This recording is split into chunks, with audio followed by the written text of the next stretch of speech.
good morning, good afternoon, good evening, ladies and gentlemen. This is Pit Talk, full and pits and opinions with your host, Gunny G. As you can see, I'm in the car. I had to get the infamous Gunny Ram on the gram on an adversity and resilience session. Before we get started, though, I want to make sure that you follow, like, and subscribe everywhere you get your podcast, and follow me on social media. Leave a comment, whether you like it or not.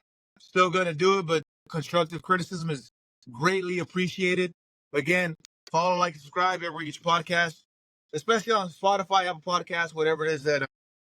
Those are the big hitter ones, right? The big ticket ones. But hey, Gunny Graham on the gram, aka Lobo Ramirez. Hey, go ahead and introduce yourself, dog. Say hello to the listeners. Hey, hello everybody listening. Hey, my name is Jaime Ramirez, Gunnery Sergeant of Marines. As of today, still on active duty, just pending that retirement approval to be out this year. Dang, son. That's what's up. Hey, congratulations. Long time coming, right? Yeah, man, it's been, it's hard to say that about 20 years ago, I was showing up to those infamous yellow footprints, and it still seems like it was yesterday sometimes, to be honest. Yeah, sometimes. I still remember those drill subjects vividly. All four of them. Oh, yeah. Hey, I like that jersey in the back, homie. She was all day, every day. You gotta remember where you come from. That's what's up, dog. That's what's up. Hey, let's get right into it, man. I don't want to take too much of your time. Just, use some quick sessions, quick tidbits, for the guy, for the brain housing group for all Marine service members that are going through it. Can you share with us, out of all the 20 years that you've almost been in, can you share, some of the most challenging duty stations, and specifically, what made it what made it challenging? Operation, tempo, work, extracurriculars. What made it so challenging? All right. Well, I think no matter where you go, there's always going to be a challenge. So you're going to face challenges, and that is actually one of the selling points for the Marine Corps. When applicants come and try to see a recruiter, a lot of them pick challenge as one of their benefit tags, which is one of the ways that we, showcase the Marine Corps. So you are going to face challenges no matter where you go, duty station, whether you're in the military or not. It's just how you face those challenges and how you overcome a lot of the things, right? So challenging station. So I started off in Yuma, Arizona was my first duty station. And then from there I went to Camp Pendleton. I was in Camp Pendleton in 2 different units. From there I got to Okinawa, Japan, also 2 different units. Then I went to recruiting duty up in San Francisco area, RSS Oakland. And many will probably think, oh, that's probably the most challenging place you were at, but it is not. Believe it or not, recruiting was very, very challenging, but I don't think it was the most challenging station-wise and work-wise. Maybe because of the maturity and rank that I already had. I was already a gunnery sergeant by then. It was very difficult. But to further answer your question, I think the very first duty station was the most challenging. And I'll tell you why. So I was 23 years old when I joined the Marine Corps. By the time I was done with boot camp, MOS school, and everything, I was already turning 24 years old. So I checked into the fleet NCA's Yuma, Arizona as a 24-year-old PFC. And I was married. So trying to make a living with a PFC pay with being married made it very challenging. Although the Marine Corps did take care of us, with the whole housing, we're staying on base housing and everything. Financially, I was not stable back then. So we were living payday to payday. So that is one of the reasons why now, when I get young Marines telling me, oh, I want to get married, I want to do this, I want to do that, I don't recommend against marriage. I tell them, make sure that everything else is going to fall into place, because I had a great support system with my family. There was times that I had to hit them up for a loan, per se, like, hey, I need to, I'm not going to make it for my car insurance, or I'm low on this. So on top of living payday to payday, I was borrowing money from people. So that made it difficult. It's a very high tempo duty station those of you who know about Yuma, Arizona, we have what do you call training all the time. So there's the WTIs that go on. So it's high tempo. So you're working a lot of the time, so you don't have a lot of time off. You know, any other regular duty station where you're Monday through Friday, 9 to 5, and it was very challenging because you're learning a whole new job, a whole new thing. You're married. Your wife is pregnant at the time. My wife was pregnant at the time. So it's a lot. How did I overcome those obstacles? Well, like I said, I have great family members supporting me.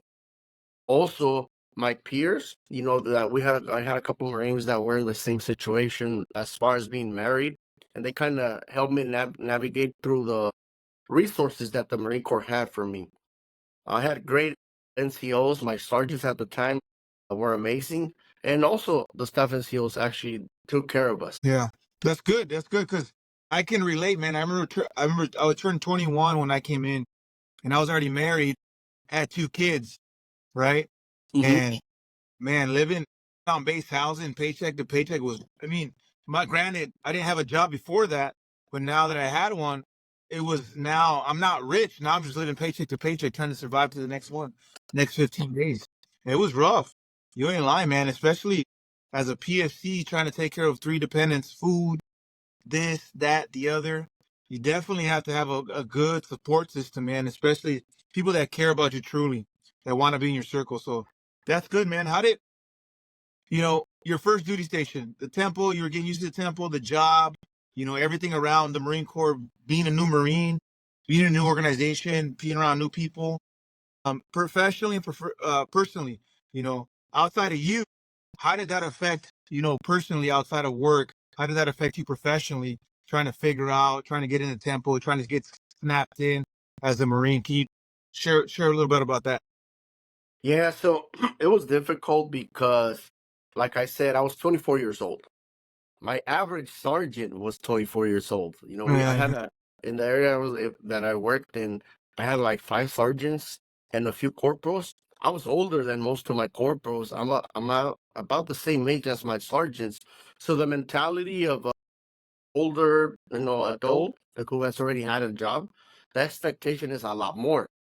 But learning the job is the same. It's yes, I've held many jobs before, but it's not something that I'm used to. The structure of the military, how you conduct yourself, asking permission to leave the area during your weekend. Like that was a huge thing. Like I'm 24 years old. I gotta ask permission to drive up to San Diego for the weekend because it's not within the overnight limits. Like, what is it?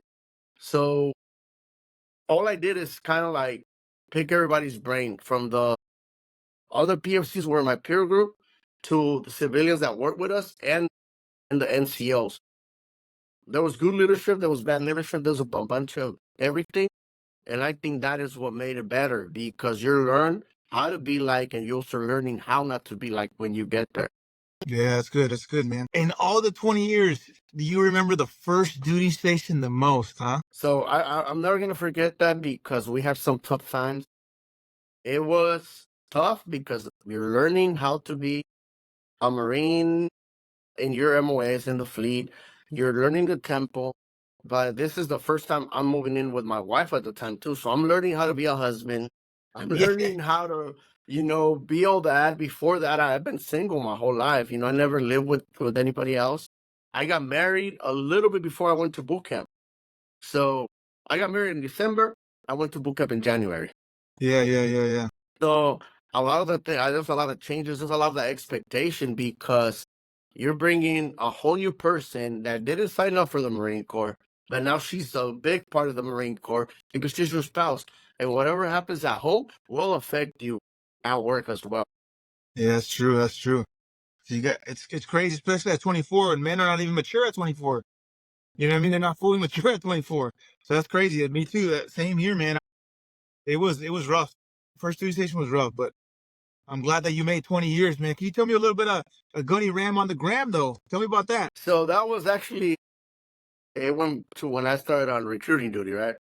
So I had, just my regular Instagram handle, Gunny Ramirez, whatever, whatever. And then I started working with Gunny Rivera. And he was just like, man, you should just put Gunny Ram, because everybody would call me Ram. Like all the other recruiters, I guess Ramirez is too hard to say for some people. So everybody just started calling me Ram, Ram, Ram.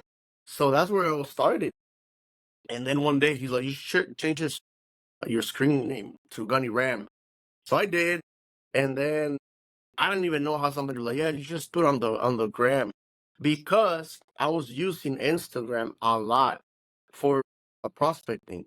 So if you're a recruiter out there and you're listening to this and you're crying and complaining that is crazy, that you don't want to be making phone calls, you don't want to go out and talk to people, hit them up on Instagram. Use your social media. That is the quickest way you're going to get in contact with somebody. And you got to know when they saw your message, and they may or may not respond. And you're also going to put a face to the kid you're trying to reach, instead of just making phone calls. So social media has been a lot. It's been a great tool if you know how to use it correctly.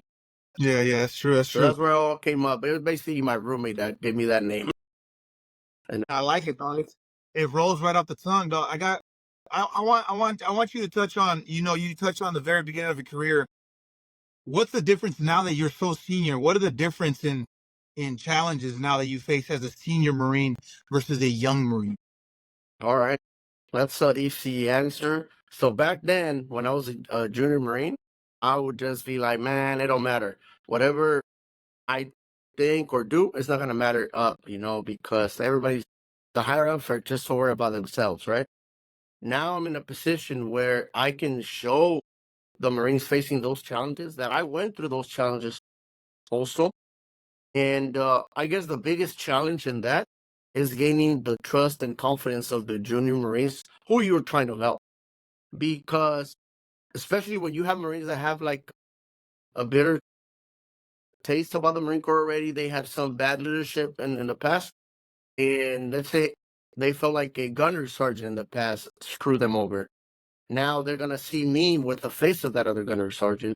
So I guess the biggest challenge is gaining people's trust and help them understand that you're there to help them, because at the end of the day, when we accept this promotion, it is, with great responsibility, and it's not for personal gain. Are there people out there doing it for personal gain? Yes, there's people that just get promoted and they just want to be on top, and they really don't care much about who stays behind. But no, if you're gonna be out there, preaching, all this, you gotta practice what you preach. Yeah. So it's a challenge, but once you get to that level where you have a bunch of Marines and they start seeing who you are, what you're up to, then it becomes easier to help them. And in the end, they're the ones helping you, because a lot of times they don't get credit, but everybody that is working with us, whether it's under us with the whole rank structure, they're the ones making it happen. You just got to give them a little bit of push sometimes. Yeah, for sure, man. Setting an example, being consistent as a senior leader, I agree, man. That's the most challenging part because you're always most of us are like, how can I better myself? And that's good in a sense, and that makes sense in a sense, but every day, all day, it just gets a little old, man. You get people want to come to work, you know? Yep. Why do they want to come to work? Because they want to see Gunny Ram. You know what I'm saying? I want to go work with Gunny Ram. That's the kind of tempo, that's the kind of environment, that's the kind of place you want to go to work to. It's a Wednesday on a hump day. Why you want to Yep. go? Why you so excited to go to work? Because I'm gonna work with Gunny Ram, you know what I'm saying? And And you so got to set the conditions. If you set yeah, the conditions are right, the mission is going to get accomplished, and there's going to be troop welfare. And at the end of the day, everybody's going to walk out with a smile, you know. that's And we have to remind ourselves why we came in the Marine Corps to begin with. And then you got to understand all your Marines, single one of your Marines had a why. You have to understand. And when you see them swaying away from what their why was, you had to reel them back in and be like, hey, remember, you said you wanted to get your education? How many classes have you done? You wanted to be physically fit? What's your training regimen? What are you doing to accomplish those goals? Sometimes Yeah. you got to be reminded. I got to be reminded of a lot of things. And sometimes it'll be my junior Marines. I have a, phenomenal staff sergeant that keeps me on my feet, on track. She's always calling me out on my BS. And I'll be like, you know what, you're right. I got to do a lot better on that, whatever it is that we're setting goals for. Yeah, that's good. That's good. I like that. They all have a why. You got to remind them when they're off track. That's good. That's good because you're right. It's not the Marine Corps why. It's their why that makes this organization so good. So that's good, man. That's good. I appreciate that. I took that. I put it in my toolbox, my NCO toolbox. Um, Yeah. my last question for you, Guns. You got. Can you provide anybody? This is not just for the Marines. This is for anybody that's going through a transition in job, transition in work, and now senior. Now they're in a leadership role. Provide some. Give them something tangible moving forward. Like, hey, look, yeah, I know you're going through it, but here's what it is. I'm telling you, as this, you can do this. Give them something like that. Yeah. So we owe, this is mainly first for people in the service, right? We know we have a contract. Let's say it's whether 4 years, 5 years, or if you're going to do 20 years. You have to, regardless of how much time you plan on doing, you have to train yourself to get out. Every day is what am I going to do when I don't have this nowhere? If something happens, if I get injured and I have to get out, which is the case with me, I'm going to be retiring at like 8 months before the 20-year mark because I just went through a medical board and I was found unfit for further service due to injuries that I've been dealing with for the last few years. So I've been getting myself ready, get the knowledge, take care of the resources that the Marine Corps has, the Army, Navy, Air Force. They're all over the place. And I know this for a fact because when I was stationed in San Francisco, I was using the Air Force Base Resources Center there and kind of just prepare yourself to do something that you like. You already did the Marine Corps, may or may not be your first choice. The job that you ended up with may or may not have been what you wanted because, in the Marine Corps, you must qualify for the jobs you want. You're not Yeah. always going to get what you want. But as long as you're qualified, you could be a Marine. Well, now you got the time to prepare yourself to do what you want because now you're not even gonna be working. You're gonna be making money, doing what you like. And when you have a passion to accomplish something, you're gonna show up, and it's always gonna be game day. It's gonna be like you're gonna show up to the Super Bowl every single time, and you're Yeah. gonna knock it out. It's gonna pay dividends what you put in now. Now, people that are out there that are not sure, and this is like non-military. Let's say they're doing something they don't like. They're working at a warehouse and they're not seeing themselves getting any further, not getting more pay, more benefits. In fact, they see people as they grow, they get cut from the company because the company doesn't want to pay them retirement. They got to pay attention to that. What's going on above us? So if I'm just a ground level worker, I got to see when a supervisor, if they're going up or down, and their managers, the management, see where the company's taking them. If it's not a bright future, they might want to start looking into something else because the last thing they want to do is end up on the unemployment list. It's just crazy. And one thing also for my senior enlisted Marines officers, understand that once you get out, you're no longer that gunny, that master gunny. You're not that major, the lieutenant colonel, general. So you're gonna have to adapt to what is out there. I was having Dakota Myers live conversation a few days ago, and him and I were exchanging some words, some ideas, and he brought up a good point. I said the Marine Corps makes leaders. Since you're in boot camp, they make you be a leader. Hey, I need a squad leader. Who's gonna fight for that spot? The guide, whatever. So you have that mentality that you want to lead in the Marine Corps, right? But it gets to a point where those leaders that the Marine Corps help make Yeah. become nothing but managers. And what he explained during that thing is like you have a whole bunch of managers, and I'm talking about you staff sergeants, you gunnies, you first sergeant majors. All you're used to now is managing, but you're not looking into the bigger picture, which is who are you leading? Are they following you? Because leadership, that's a key word. Leading, you're leading. Who are you leading? If you're just managing, everybody's just gonna see, okay, that's a troop handler. Okay, he says move right, I'm gonna move right. He says move left, I gotta move left because that's the expectation. Yeah, But it's the guy that teach me how to move left, how to move right. That's what people are paying attention. that's good. That's good. Hey, if you're just tuning in, follow, like, subscribe. But we got Gunny Ram on the gram, and it's good. It's you got to figure out, you know, long story short, tune into the session. But a long story short, man, you were telling the listeners, you know, don't forget your why. And as a senior leader, you got to put them back on track. Your first duty station probably is the toughest because you're right. It's for me, it was for the other people that I've had conversations with. It seems like their first duty station is the roughest because they're transitioning into a whole new world, and that's fair. That's fair. You got to have a good support system, is what you said. You gotta that's got to be one of the priorities because if your home's not right and they're not being supported, that's going to affect your mission accomplishment throughout the day. Your emotions are going to be affected. Your personality is going to be affected. So have a good support system. And dude, this was good. Hey, share. You were talking about before we started. A negative plus a negative equals a positive. Can you explain that? That's basic math. Fast for the Yeah, Marines, man. but I was talking about adversity and resilience. A negative plus a negative is a positive. Explain that part.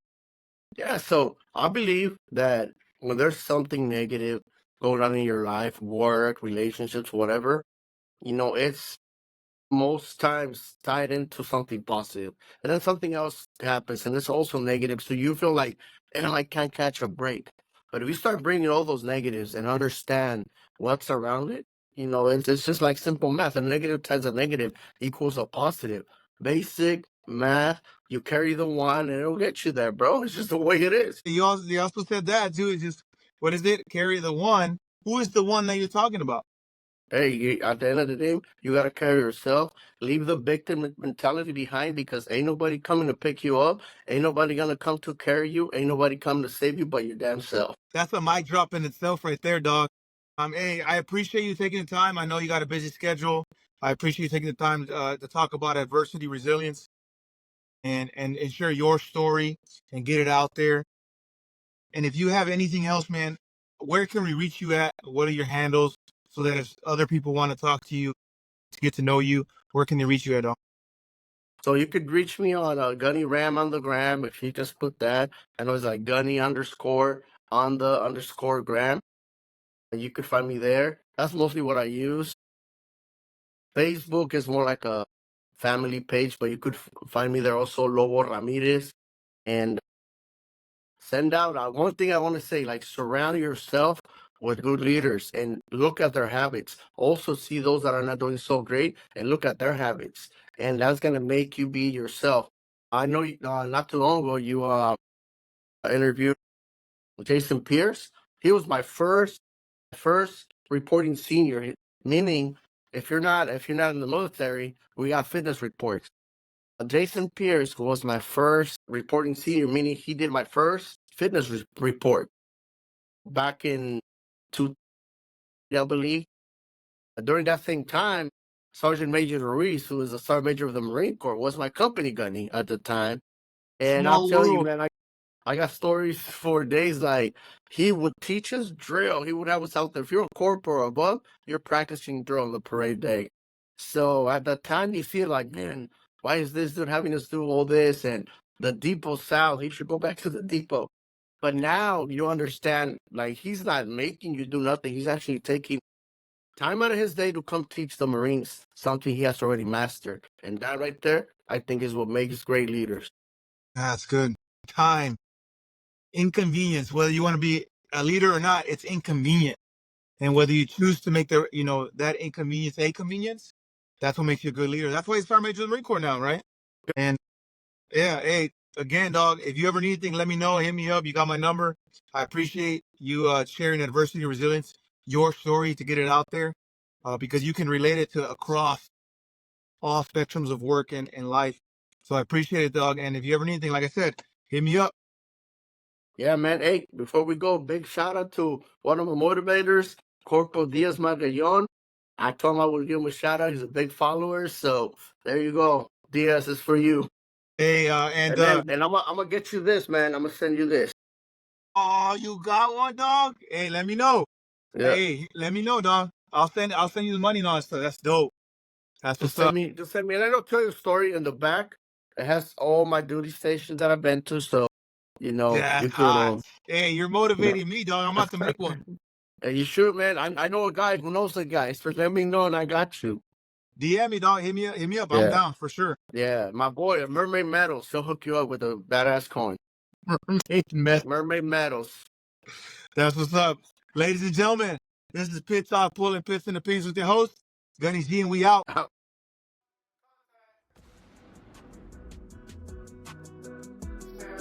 Stand by, contact. Ceasefire. Stand by, contact. Ceasefire. Pit Talk is a podcast featuring active service members who discuss their thoughts and opinions on various issues surrounding military life, current events, and history. The statements heard here are the opinions of its members and guests. These do not necessarily reflect the views of the Department of Defense and are not endorsed or sponsored in any way. Listener, viewer discretion advised.